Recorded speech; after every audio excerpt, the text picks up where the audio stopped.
கடியின் வித்தளவு நன்மை இருந்தாலும் அதை அவன் வெளியே கொண்டு வருவான். நம்மளாம் அப்படிப்பட்டவங்க தான். இப்போ சொல்லும்போது பணிவாக ஏற்கிற மனதில் இருப்பதன் காரணமாக நம்மளை வாழ்விக்கப்பட்டிருக்கோம். இந்த வாழ்க்கை மாற வேண்டியிருக்கு, சொந்தமாக உணர வேண்டியிருக்கு, சுயமாக திரும்ப வேண்டியிருக்கு. ஆனாலும் சொல்லும் பொழுதாவது ஆமாம் இது உண்மை தான் அப்படி ஏற்றுக்கிறதுக்காக ஒரு வாழ்க்கை நம்ம எல்லாத்துக்கும். இப்படி நம்ம எல்லாரும் அவங்க அகப்பார்வையில் இருக்கக்கூடிய வெளிப்புறத்தில் இருக்கிற சூழலையும் அகப்பார்வைக்கூடிய மனநிலையும் பார்த்து நன்மைக்கெல்லாம் அவன் தான் காரணம், தீமைக்கு தான் நான் தான் காரணம் உணர்ந்து ஒத்துக்கிட்டு பாமணிக்கிற நிலையில் இறைவன் வானங்களும் நம்ம பாக்கியத்தை இருக்குவோம். இது யார் சுயமாக திரும்புகிறாங்களோ அவனுக்கு பொறுத்தவங்க விரும்புகிறாங்களோ, யாரும் என்னுடைய கஷ்டங்களுக்கு யாரையும் குற்றம் சொல்லாமல் என் கஷ்டக்காரன் நான் தான் இவனே மறந்தாலும் பரவாயில்ல மறந்த பார்த்து மன்னிப்பு கேட்டு பொறுமையை கேட்டு நம்பிக்கை கேட்டு மற்றவங்களுடைய குற்றங்களை பொறுத்து வச்சு மன்னிச்சு அவங்களுக்காக இவருடைய மன்னிப்பு கேட்டு சமாதான விரும்பின நிலையில் நிச்சயமாக நமக்கு பாக்கியங்கள் தான். குளிர்ச்சியான வாழ்க்கை, மனசு குளிர்ச்சி, அப்புறம் வெளிப்படையான குளிர்ச்சி இருக்கும். 11:52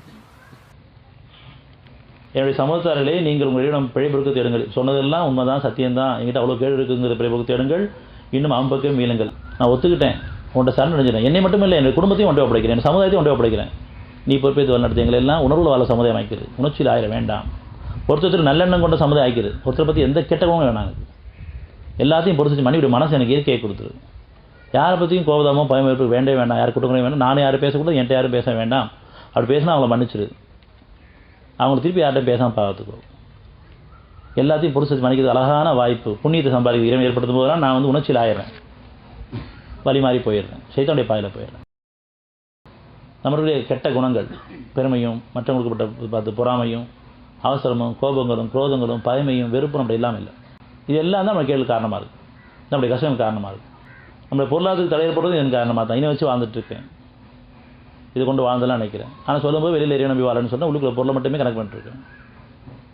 ஆனால் இறைவனுடைய அருட்கொடையை எண்ணி முடியாதுங்கிறான்,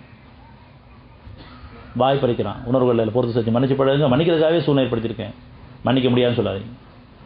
வானங்களது மழையை பொழி வைக்கிறவங்களுக்கு குளிர்ச்சியை கொடுத்து வானம் பொழியும். இப்போ கேட்கும்போது குளிர்ச்சி வந்துடும், அப்புறம் வானத்தில் மேகமும் கூட மழையும் பொழியும். அதுலேயும் பெருமை பண்ணக்கூடாது, உள்ளட்சம் தான் இருக்கணும். அத்தாட்சியில் ஒவ்வொன்றும் வரும்போதெல்லாம் உள்ளட்சம் கூட இருக்கணும். உள்ளட்சத்தை விரும்பி அவன்கிட்ட கேட்கணும்.